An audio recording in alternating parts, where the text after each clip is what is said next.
Well, a South Korean warship has now become the latest battleground for trying to combat the coronavirus around the world. It's an example of just how aggressively the Delta variant is now fueling COVID-19 surges. In just a week, infections on board the military vessel have gone from 6 to almost the entire crew. It comes as South Korea continues to fight its worst outbreak at home. While Southeast Asian nations are also struggling to contain the Delta variant. Indonesia is battling an oxygen shortage and now has more daily infections than India and Brazil. Africa has recorded fewer cases than other continents, but there has been a 40% jump in COVID-19 deaths just in the past week. Only around 1% of Africans have been vaccinated.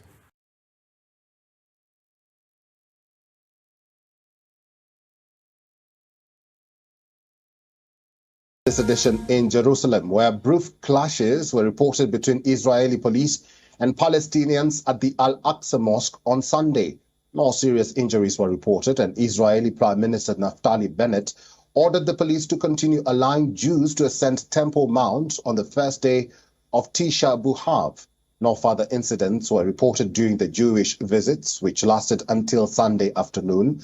The Prime Minister also assured the full freedom of worship on the Temple Mount will be maintained for Muslims who want to mark the day of Arafah and Eid al-Adha this week.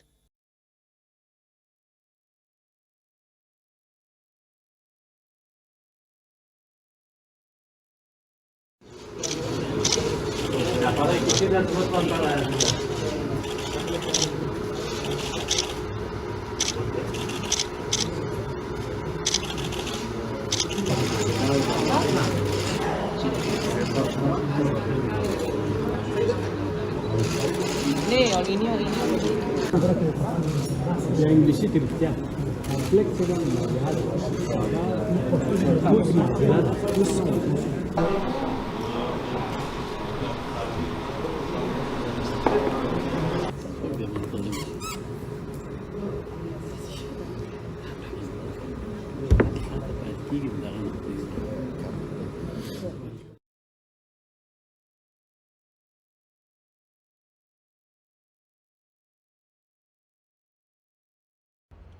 France has fined Google €500 million in the latest twist of a dispute over paying for content.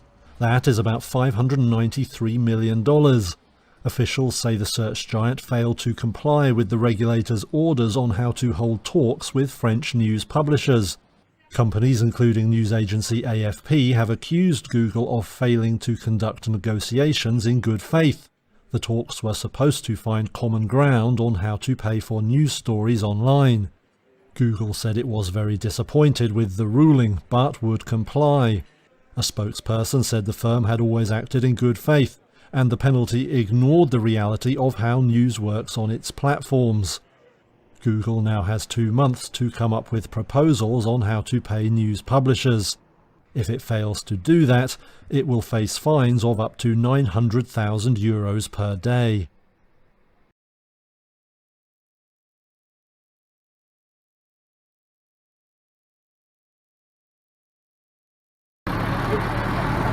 "13 people have died in northwest Kenya after a petrol truck that had overturned caught on fire and a huge fireball engulfed the crowd. As the fuel tanker collided with another vehicle on the highway connecting the town of Kisumu to neighboring Uganda, onlookers rushed to the crash site with jerrycans to collect the leaking fuel. But the truck ignited without any warning.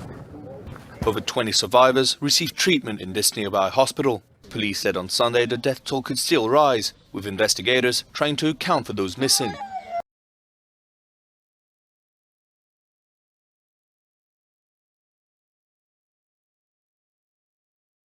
Tonight, the search for suspects in the shooting outside Washington, D.C.'s Nationals Park is underway after gunshots sent frantic crowds fleeing and taking cover. D.C. police trying to find this vehicle they say was involved in the shooting near the stadium's third base gate. Padres put 3 more on the board. 8-4.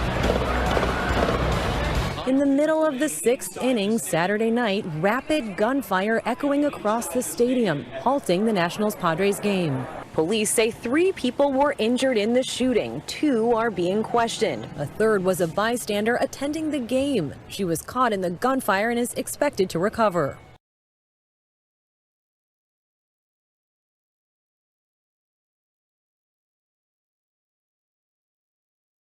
Schools across most of Pakistan are set to make the teaching of the Holy Quran compulsory from later this year. Students will be expected to read the entire Quran with translation, learn Islamic prayers, and memorize a number of sayings of the Prophet Muhammad. The move comes just months after the country's Senate made Arabic language teaching mandatory in schools in the capital, Islamabad. The government argues that the new curriculum will help students understand the Quran better and provide future job opportunities in the Middle East. But many students in the capital region already have to learn two languages, Urdu and English. They say adding a third in a pandemic is just too much. Educational reformers are also raising concerns.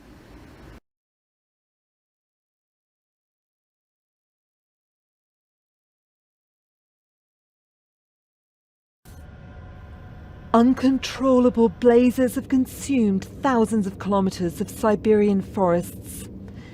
As the trees burnt to a cinder, billowing smoke drifted towards Yakutsk city and dozens more towns in Yakutia. Officials warned residents to shut windows and stay indoors to avoid the choking smoke. Yakutia has been in a state of emergency for weeks. Last month, the temperature soared to 38 degrees Celsius. It's the highest ever recorded in the Arctic Circle. The heat wave is sucking moisture from roots and trees, creating a tinderbox in Siberia, usually one of the coldest regions on Earth.